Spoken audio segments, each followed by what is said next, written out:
I hit my lowest financial point, sobbed for days, released it, and then only felt hope.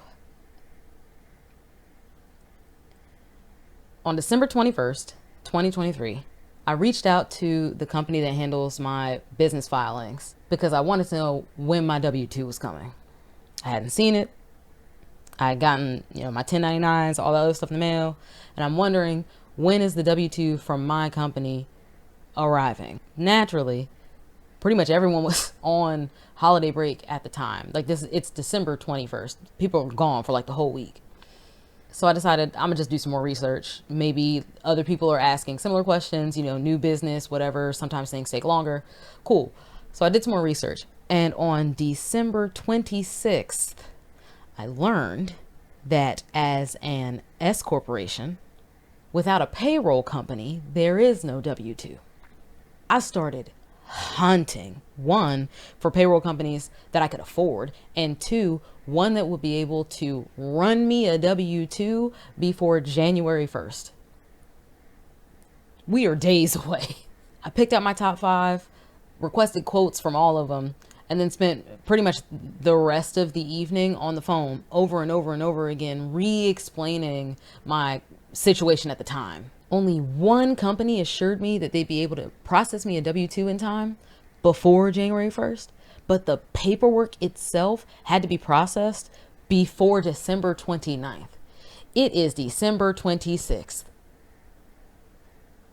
I have 3 days. Less. By morning, it is December 27th. I go through all the paperwork. I sign up with that payroll company. I'm like, whew, okay, crisis averted. We're good. I'm going to get my W-2. This is great. Incorrect. Here's what needed to happen in order for them to get me a W-2 processed before December 29th. One, the payroll provider would need to issue a blank check reflecting the total amount that I had paid myself that year. I'm like, okay, cool, that's fine. Like, I got the records, all good. In the process, they would need to know how much in taxes I had paid and to which entities. So I'm like, okay, cool, that's fine. I have the receipts for those too. We're good.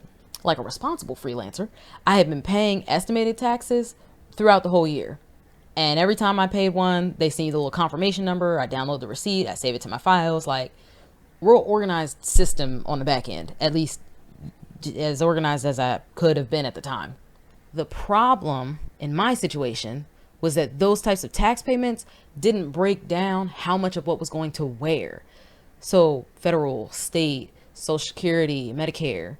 Now, that didn't really matter at the time that I was paying the taxes, but apparently it meant a whole lot on December 27th. It didn't matter that I had already paid X amount in taxes throughout the entirety of the year because the payroll company wasn't able to tell how much of what went where. It was supposed to be a simple, oh, you paid X to them, you paid Y to you, boom, boom, boom, processes, W-2. In my mind, in my brain, that was the process. Incorrect. Incorrect. Because without that exact breakdown, it wouldn't be possible. The payroll company needed to know exactly how to report the taxes to the IRS. So I think to myself, okay, cool.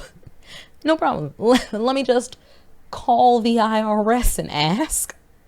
Now, I don't know a lot of people who were just casually calling up the IRS 2 days after Christmas, but at the time, it seemed like a good idea, and it was informative.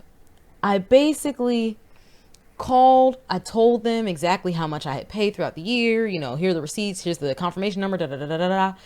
We're good. We're on the same page. Information is transparent. And I asked, okay, so of these amounts from these payments, how much of what is going to which entities? Like, what's the math? What's the percentage? That way I can take that information back from the IRS to the payroll company, have some clarity, get them the information that they need. Boom, we get the thing processed. Turns out they did not know.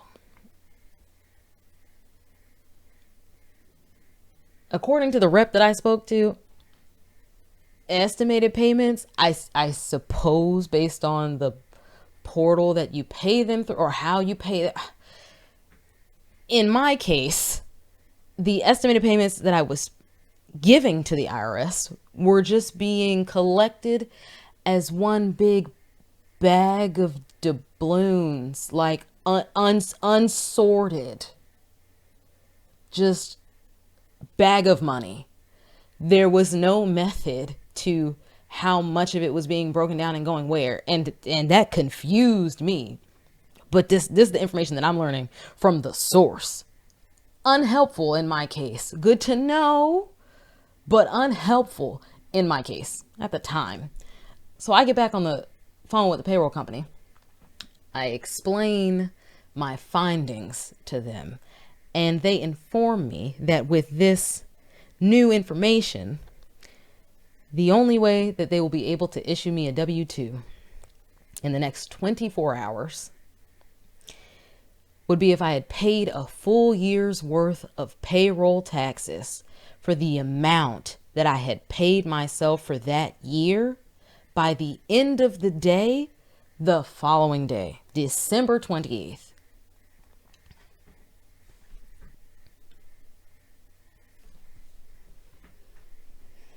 A year's worth of payroll taxes on top of the estimated that I had already been paying. Forget the estimated that I had already been paying. I positively did not have enough money in my accounts to do that. The calculation for the amount that I would need to pay within the next 24 hours was more than 3 times what I had paid throughout the year. A lot more. And for some people, that might not have been a lot of money, but for me, it was more than all the money that I had. And I only had a day to figure it out.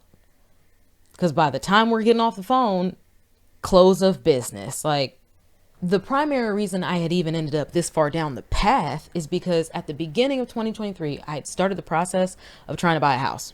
And as much as the loan officer liked me, the underwriter basically told me to go sit down somewhere. And it wasn't because of the amount of money that I was making at the time.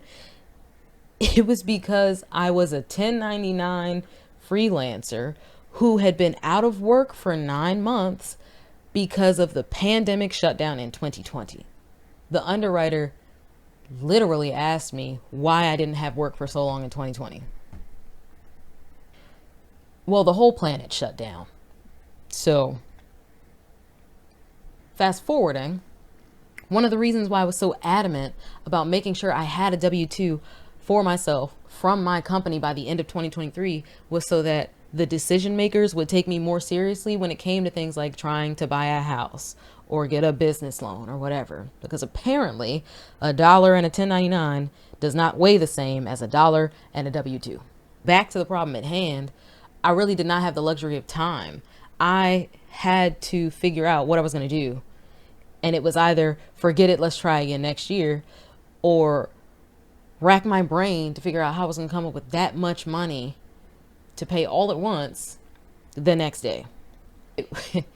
It was not how I was imagining the year to conclude / start, because like New Year, it's right around the corner. Like, what are we doing? How did we find ourselves here? It felt like I had been working so diligently year after year after year, trying to put myself in better financial positions, freelancing straight out of college, never getting a 9-to-5, studying under people who had far more experience and knowledge than I did at the time, reading books written by experts who have had many successful businesses, who have grown many successful companies, all to like end up at this moment that just reminded me of how little I knew. Like, if what they don't tell you was a person, we were tied to the hip that week. It felt like throwing in the towel at that time was a cop-out. I've been working so hard, and it was either push through or don't. I don't know. The only thing that I could do was rely on my village, specifically my dad and my mentor. It was the hardest ask for help that I had ever done. I don't have a problem asking for help, but that degree of help, like there's nothing I can offer in return help, that's difficult for me. But I ran the math, and I would only be able to cover half of what I needed to be able to pay the next day. So my dad loaned me the other half, and my mentor gave me an advance so that I would be able to pay rent for the following month.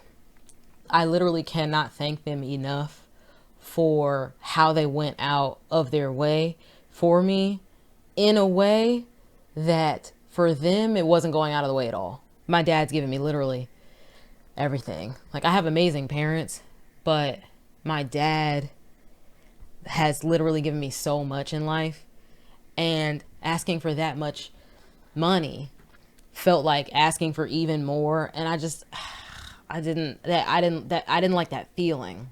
But he reminded me that he's always going to have my back regardless of the situation, and that it's just money. It goes, it always finds its way back. And that starting a business, growing a business, especially, I mean, any kind of business, it's filled with lessons. Some of them harder than others, but I'm only going to get better in time. And I'm holding on to that. I'm doing everything that I can to get better in time. And I feel like I've done that throughout 2024. I really do feel like I have learned a lot more, and I've gotten a little bit better in this last year. So yeah, my mentor, she took a chance on me when I was still in college. Like, couldn't be on set for longer than a few hours because I had class type of chance. She's taught me so much about what it means to be a business owner, a producer, an art buyer, how to run a set, how to care for a crew. And I feel so lucky to be able to learn from her and to grow with her. Everybody doesn't have a mentor like that, but it really is like, it's a game changer. It really is a game changer.